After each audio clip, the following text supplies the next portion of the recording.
사랑하는 성도 여러분, 사도신경 말씀으로 우리의 신앙을 살아계신 하나님께 고백드리겠습니다. 전능하사 천지를 만드신 하나님 아버지를 내가 믿사오며 그 외아들 우리 주 예수 그리스도를 믿사오니 이는 성령으로 잉태하사 동정녀 마리아에게 나시고 본디오 빌라도에게 고난을 받으사 십자가에 못 박혀 죽으시고 장사한 지 사흘 만에 죽은 자 가운데서 다시 살아나시며 하늘에 오르사 전능하신 하나님 우편에 앉아 계시다가 저래로서 산 자와 죽은 자를 심판하러 오시리라. 성령을 믿사오며 거룩한 공회와 성도가 서로 교통하는 것과 죄를 사하여 주시는 것과 몸이 다시 사는 것과 영원히 사는 것을 믿사옵나이다. 아멘. 우리 찬송가 324장, 찬송가 324장입니다.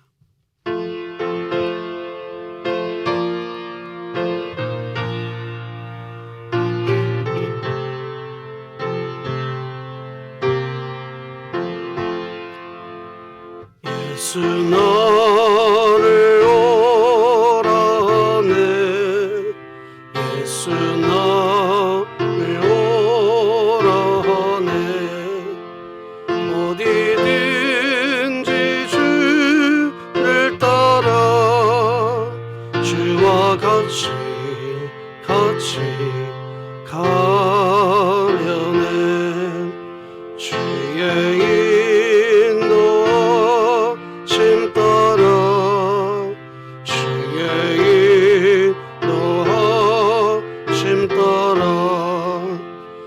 어디든지 주를 따라 주와 같이 가려네. 겟세마네 동산까지 주와 함께 가려네. 피땀 흘린 산까지 주와 함께 가려네. 주의 인도하심 따라 주의 인도하심 따라 어디든지 주를 따라 주와 같이 가려네. 심판하실 자리까지 주와 함께 가려네. 심판하실 자리까지 주와 함께 가려네.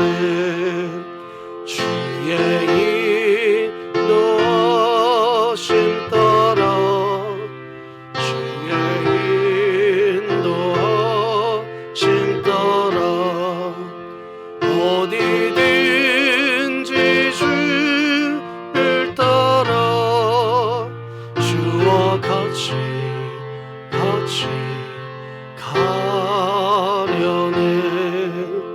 주가 주신 은혜 내려 나를 항상 돌보시고 귀신 영광 보여주며 나와 함께 가시네. 주의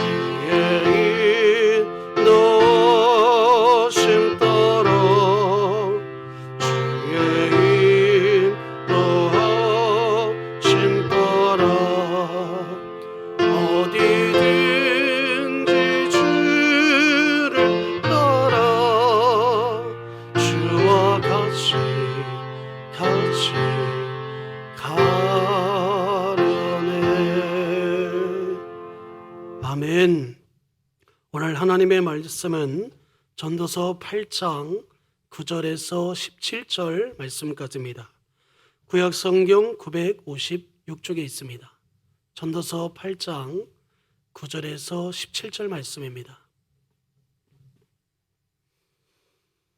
전도서 8장 9절에서 17절입니다. 다 찾으신 줄 알고 제가 봉독해 올리겠습니다. 내가 이 모든 것들을 보고 해 아래에서 행하는 모든 일을 마음에 두고 살핀즉 사람이 사람을 주장하여 해롭게 하는 때가 있도다.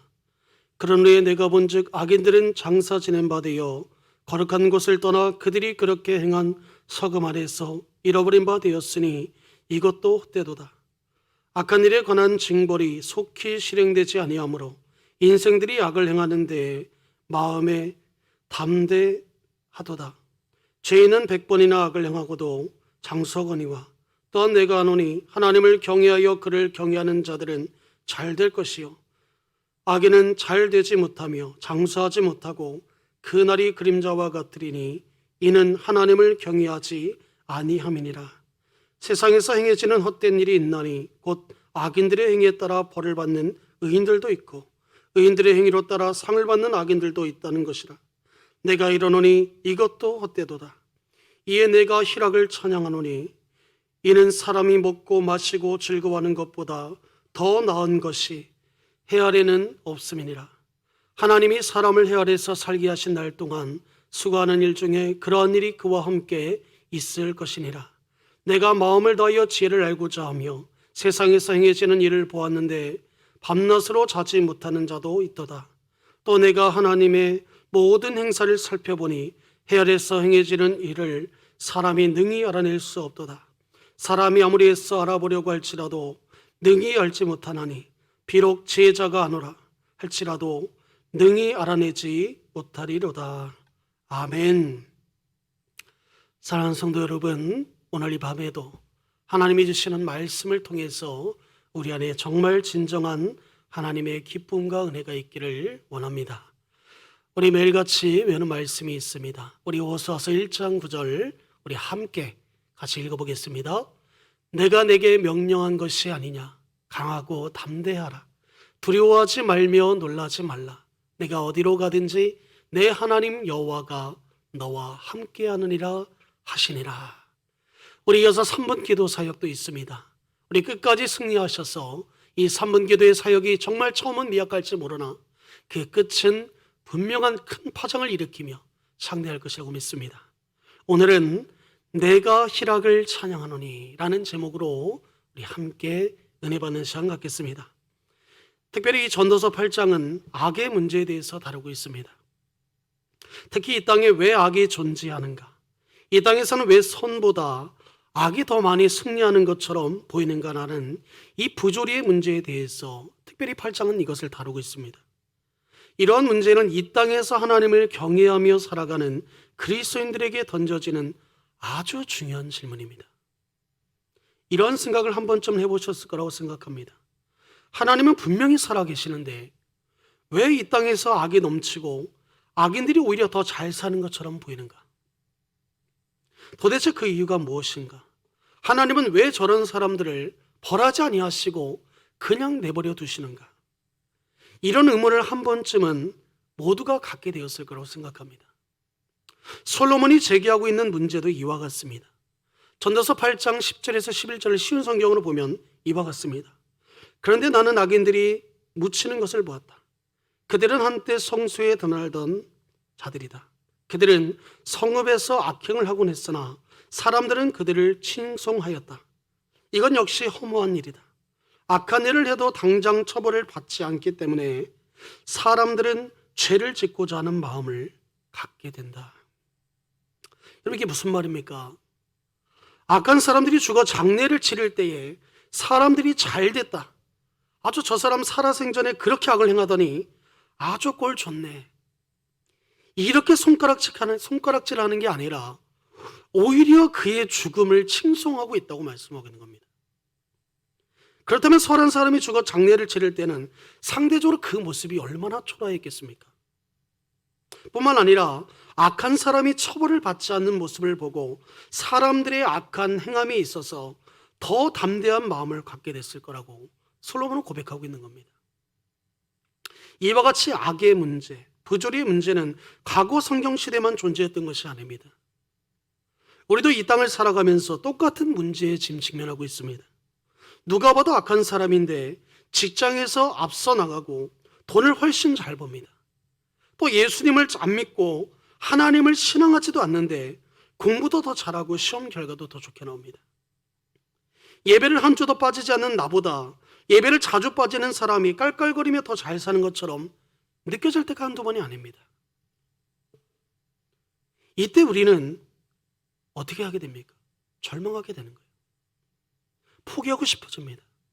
신앙이고 천국이고 뭐고 다 때려치우고 나도 그냥 저 사람처럼 저렇게 살아야겠다는 생각이 문득 우리 안에 들 수밖에 없는 상황이 된다는 겁니다. 그렇다면 정말 그렇게 사는 것이 정답일까요? 악의 문제와 부조리가 넘치는 이 세상에서 성도인 우리가 어떻게 살아야 되냐 이 말입니다. 그 첫 번째로 오늘 성은 우리에게 제시하는 게 뭐냐면, 첫째로 권위에 순종해야 된다고 말씀하고 있어요. 우리 전도서 8장 2절을 쉬운 성경으로 함께 보겠습니다. 하나님 앞에서 맹세했다면 왕의 명령에 순종하여라. 솔로몬은 본문에서 하나의 상황을 설정해 놓고 있어요. 악한 왕이 있었습니다. 그 왕 밑에는 신하가 있었습니다. 왕의 신하에게 원치 않는 악한 일을 하도록 명령을 내립니다. 여러분이 신하라면 어떡하시겠습니까? 직장에서 상관이 나에게 성도로서 하나님의 자녀로서 할 수 없는 일을 명령할 때 어떻게 대처하시겠습니까? 이런 상황에 놓여지면 먼저 우리 안에 가장 먼저 드는 마음이 뭐냐면, 전 하나님이 기뻐하시는 게 아니야. 바로 거부의 마음이 듭니다. 나는 하나님을 믿는 사람으로서 당신의 명령을 따를 수 없다고 하고는 멋지게 사표를 던지고 뛰어나고자 하는 마음이 우리 안에 들게 됩니다. 그런데 솔로몬은 우리에게 뜻밖의 답을 주고 있어요. 그게 뭐죠? 하나님 앞에 맹세했다면 왕의 명령에 순종하라는 겁니다. 무조건 불순종하는 것이 답이 아니며 권위에 대해서는 순종해야 된다고 말씀하고 있어요. 우리의 이성으로는 납득이 되지 않지만 예수님 당시에도 그랬다는 사실입니다. 예수님 당시의 제사장들은 착취 계급이었습니다. 하나님의 말씀을 따르지도 않고 그대로 외식하는 자들이었습니다. 그렇지만 예수님은 성전 제도를 인정하셨다는 거예요.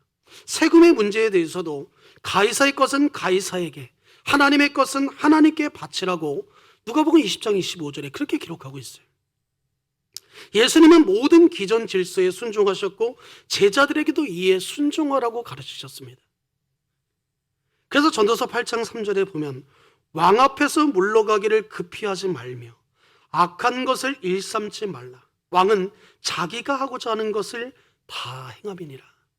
여기 특별히 노란 줄에 보면 악한 것을 일삼지 말라고 말씀하고 있죠. 이게 무슨 말입니까? 솔로몬은 분명하게 경고하고 있습니다. 여기에서는 악한 것을 일삼지 말라는 것은 원문에 직역하면 왕 앞에서 탈주해서 반란 세력과 함께 왕을 치는 역모에 가담하지 말라는 의미를 담고 있어요. 신성경에서는 경솔한 행동, 무례한 행동을 하지 말라는 표현입니다. 하나님은 당신의 자녀들이 이 땅에서 반란 세력이 되는 것을 기뻐하지 않는다라는 거예요. 비록 악한 권세라 할지라도 순종하라고 말씀하십니다. 우리가 어려운 상황을 만나서 쉽게 포기하고 나오는 것은 결코 능사가 아니라는 겁니다. 직장에서 뛰쳐나와 교회 안에서 머물며 거룩한 백수로 지내는 것은 하나님이 기뻐하는 일이 아니라는 거예요. 그렇다면 어떻게 대처하는 것이 하나님을 기쁘게 하는 일일까요? 전도서 8장 5절도 쉬운 성경으로 보겠습니다. 여기 보면 그의 명령을 지키는 자는 해를 입지 않을 것이다. 지혜로운 마음은 적절할 때와 절차를 알고 처신한다. 비록 재앙이 덮쳐 무겁게 누른다 할지라도 세상 만세에는 적절한 때와 절차가 있는 법이다. 세상 모든 일에는 때와 절차가 있는데 그때와 절차를 알고 왕의 명령에 순종함으로 처신하는 자가 지혜로운 자라고 지금 솔로몬은 이야기하고 있는 겁니다. 이 말은 결국 세상의 권력과 권위의 모습이 어떠하든지 그 모든 것의 출발은 하나님으로부터 말미암는 것이기 때문에 그 속에 담겨져 있는 하나님의 선하신 뜻을 인정하고 하나님의 주권을 인정한다는 의미에서 권위에 순종하며 인내로서 자신의 마음과 생각을 지키라고 우리에게 지금 교훈해 주고 있는 겁니다. 그것이 하나님이 원하시고 기뻐하시는 일이라는 거예요. 사랑하는 성도 여러분, 우리 영혼이 살 길은 바로 이 순종에 있습니다. 하나님은 순종하라고 우리에게 말씀하고 있어요. 옳을 때에도 옳지 않다고 생각될 때에도 모든 권력이 하나님에게서 나온 것임을 믿고 하나님의 주권에 순종한다는 마음으로 그 권위에 우리는 순종해야 된다는 겁니다. 하나님은 순종하는 자를 축복하신다고 말씀하고 있어요.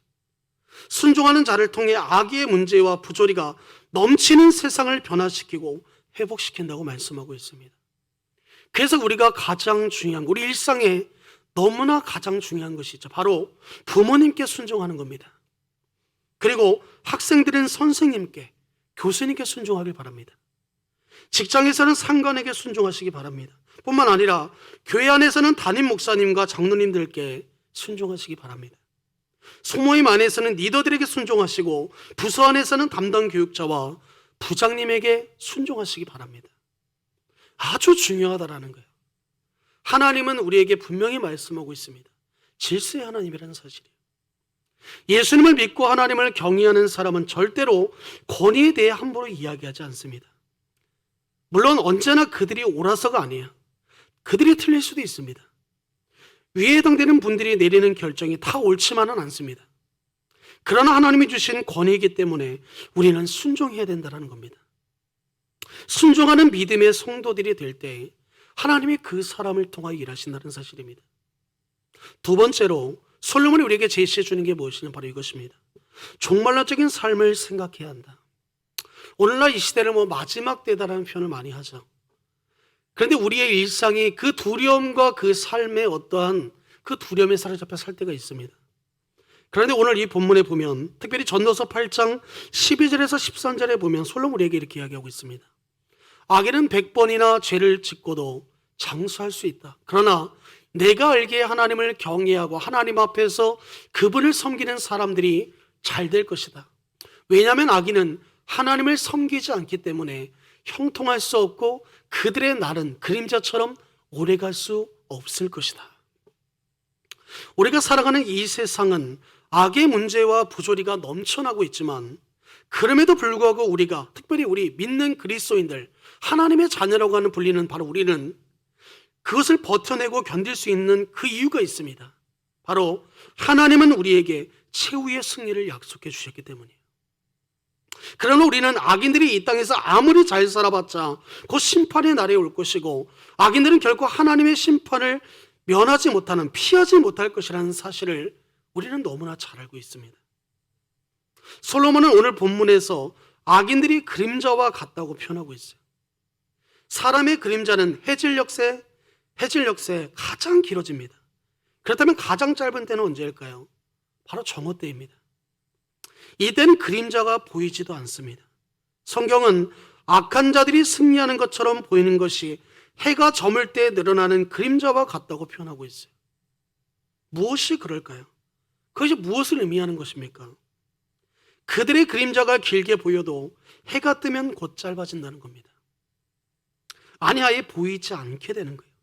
이제 곧 심판이 닥칠 것이므로 불평하거나 원망할 이유가 없다라는 것입니다. 사랑하는 성도 여러분, 악의 문제와 부조리에 대해서 불만을 갖는 것도 사실 우리는 하나님 앞에 불신앙인 겁니다. 하나님의 말씀을 믿지 못하기 때문에 불평하는 거예요.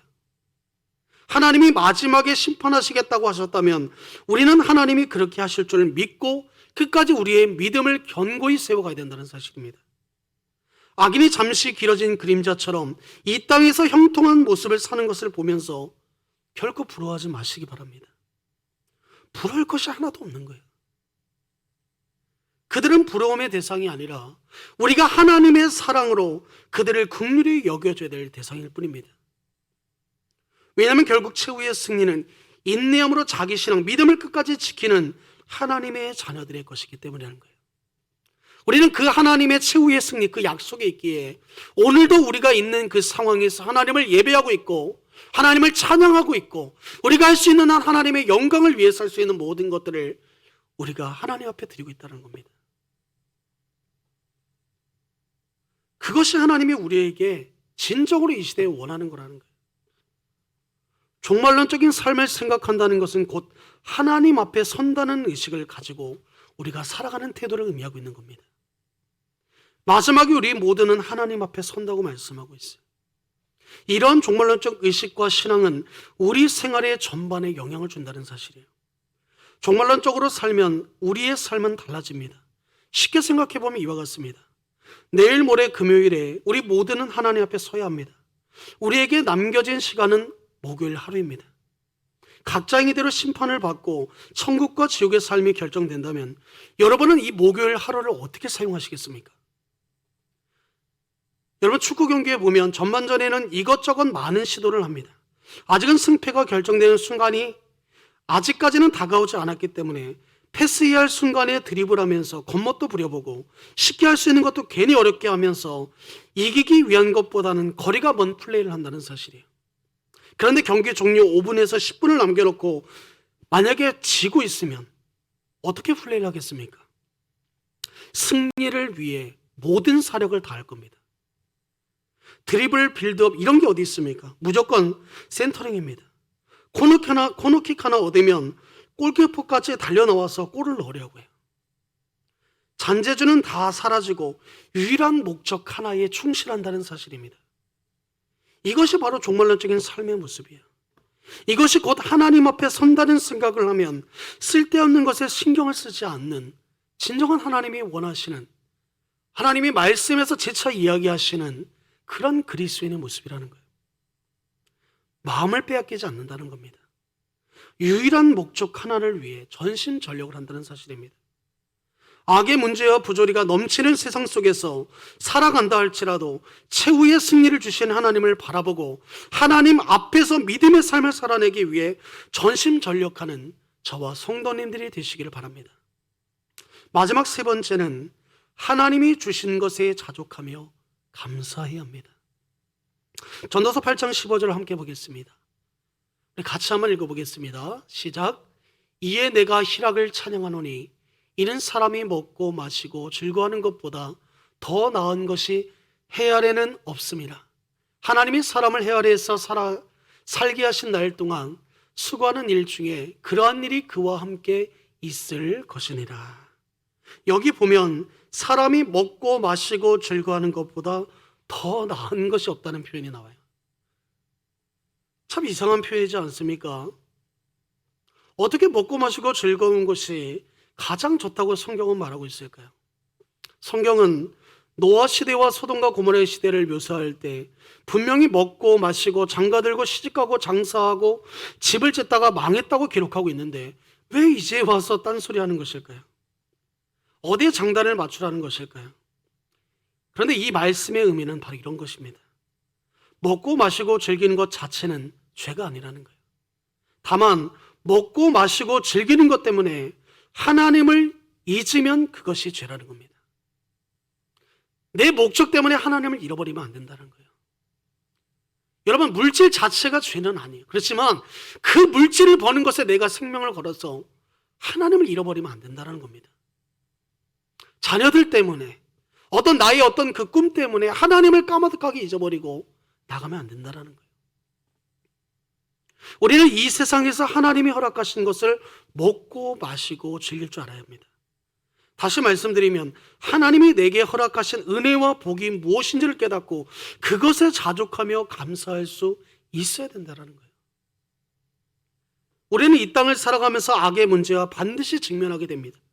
그런데 중요한 것은 100% 악한 상황은 없다라는 거예요. 악한 상황이 있고 부주의가 있지만 하나님이 우리에게 주시는 은혜도 반드시 있다는 겁니다. 나는 아무것도 가진 것이 없어라고 말하지만 다른 사람보다 건강한 사람이 있고, 나는 못났다고 말하지만 다른 사람이 가지고 있지 않는 특별한 그 사람만의 장점을 가진 사람도 있습니다. 세상이 중요하게 여기는 것들이 하나도 없어도 하나님 앞에서 믿음 하나만큼은 최고인 사람도 있는 거예요. 이렇게 따져보면 하나님께서 나에게 주신 은혜, 남들이 갖고 있지 않은 복이 반드시 있다는 사실을 우리는 기억해야 된다는 사실입니다. 그래서 그것이 무엇인지를 발견할 수 있어야 하고, 우리가 또 그것을 통하여 하나님이 나에게 주신 그 은혜에 감사할 줄 아는 그런 마음이 분명히 있어야 된다는 사실입니다. 제가 신앙생활했던 교회에서 전도사로 사역할 때 어린이집에서 교사를 일하던 한 청년이 있었습니다. 어느 날은 제게 어린이날 기념행사에 아이들과 놀아주는 프로그램 하나를 맡아달라고 부탁한 적이 있습니다. 그런데 성도님들도 아시겠지만 생판 모르는 낯선 사람이 자기들 앞에 와서 갑자기 친한 척하면 아이들이 아이고 좋구나 이러고 그들이 그렇게 반응하겠습니까? 그렇지 않다라는 겁니다. 당연히 어색한 거예요. 그 상황이 너무 잘 알고 있기에 저에게 부탁했던 그 청년이 제게 한 가지의 방법을 제시해 줍니다. 그 제시를 뭐라고 했냐면, 어린 아이들을 쉽게 케어할 수 있는 방법이 있습니다. 바로 작은 캔디 하나를 손에 쥐고 있으면 누구나 어린 아이들의 교사가 될 수 있습니다. 이렇게 말해주더라고요. 그래서 제가 그대로 적용해서 한번 해봤습니다. 그런데 의외로 아이들과의 첫 만남이었지만 그날 아주 좋았습니다. 그런데 아이들에게 캔디를 줄 때 이 캔디를 받는 사람들, 이 아이들의 반응이 제 각각인 것을 제가 그때 봤습니다. 어떤 아이는 캔디를 받아서 아무 말 없이 바로 입에 넣어버립니다. 그리고 자기는 안 받았다는 거예요. 그래서 다시 사탕 하나 더 달라는 거예요. 어떤 아이는 고마운데 그 고맙다는 말이 너무나 쑥스러워서 말도 못하고 몸을 베베꼬는 아이도 있습니다. 그런데 어떤 아이는 선생님 감사합니다, 잘 먹겠습니다, 이렇게 인사하는 친구도 있더라고요. 작은 캔디 하나인데 오히려 주는 사람이 민망할 정도로 감사하더라고요. 우리도 마찬가지인 것 같습니다. 하나님은 우리 모두에게 누구나 할 것 없이 다 은혜를 주셨습니다. 성도님들은 하나님이 주신 은혜에 대해 어떻게 지금 반응하고 계십니까? 이 코로나19 시대 가운데 저는 제 자신을 돌아보면서 무엇을 생각해 보냐면, 그래, 이 코로나19라는 게 갑자기 훅 우리 안에 들어왔지만 그 여전히 우리 하나님은 사랑의 하나님이시고 은혜의 하나님이시고 또 나에게 공의 하나님이시구나. 그 하나님에 대한 것은 여전히 변함이 없구나. 그래서 우리는 그 은혜를 누리며 살고 있구나. 이것을 생각해 봅니다. 우리가 하나님을 기쁘시게 할 수 있는 일은 하나님이 내게 주신 축복에 대해서 온 마음을 다해 기뻐하고 만족하며 감사할 수 있는 사람이 되어야 된다는 겁니다. 비록 그것이 작은 것이라고 느껴진다 할지라도 하나님이 주신 것에 만족하는 자에게 하나님은 더 많은 것을 주신다고 말씀하고 있어요. 우리가 하나님을 위해 무엇인가를 헌신하는 것도 중요하지만 하나님께서 내게 주신 은혜에 기뻐하고 감격하며 감사할 때 그런 우리의 모습을 바라보시는 하나님의 마음에 기쁨이 있을 줄 믿습니다. 하나님은 내게 주신 은혜와 복이 무엇인지를 반드시 성도님들 세워보시기 바랍니다. 그리고 그것을 발견했으면 그것에 대해 하나님 앞에 감사하시기 바랍니다. 그리고 온 마음을 다해서 하나님이 주신 것에 기뻐하며 감사하며 살아가는 저와 성도님들이 되시길 바랍니다. 악의 문제와 부조리가 넘치는 이 세상 속에서 하나님의 자녀들이 어떻게 살아야 하는지 저는 오늘 성도님들에게 세 가지로 말씀드렸습니다. 첫째는 하나님의 주권을 인정하며 세상의 권위에도 순종하시기 바랍니다. 둘째는 최후 승리를 약속하신 하나님을 바라보시며 종말론적인 삶을 살기 위해 최선을 다하시기 바랍니다. 마지막 세 번째는 하나님이 내게 주신 은혜와 축복이 있음을 발견하시고 그것에 대해 온 마음으로 기뻐하며 감격하고 감사하며 살아가시기 바랍니다. 늘 신앙생활 가운데 이 세 가지를 기억하고 지키며 살아가는 저와 성도님들이 되시기를 주님의 이름으로 축복합니다. 기도하겠습니다. 하나님 아버지, 선하고 감사합니다. 오늘도 주님이 주신 이 말씀 가지고 오늘 이 밤에 정말 하나님의 살아계심을 우리 안에 더 깊이 새기며 하나님의 여전히 나와 함께 하시고 일하시는 그 하나님을, 언제나 우리와 함께 하시고 떠나지 아니하시는 그 하나님을 우리 마음 깊이 새기게 하여 주옵소서. 비록 아버지 내 상황이 좋든 좋지 않든, 내가 부하든 부하지 않든, 내가 건강하든 건강하지 않든, 내가 가진 것이 많든 적든 그것은 중요치 않습니다. 오늘 주님이 나와 함께 하신다는 이 한 가지, 정말 내가 이 세상 끝날 하나님 앞에 섰을 때에 최후의 승리를 허락하신 그 약속하신 그 하나님을 기억함으로 오늘의 이 삶에 우리가 정말 자족하며 만족하며 기뻐하며 하나님 정말 주님 앞에 온전히 끼어 살아가는 우리 사랑하는 모든 진유교 성도님들 되게 하여 주옵소서. 오늘도 하나님 주신 이 말씀 가지고 살아가는 모든 주의 자녀들 가운데 영원히 함께 해주실 것을 믿고 감사하며 이 모든 것 우리 주 예수 그리스도의 이름으로 간절히 기도하옵나이다. 아멘. 우리 주님이 가르쳐 주신 우리 주기도문으로 오늘 수예배를 마치겠습니다.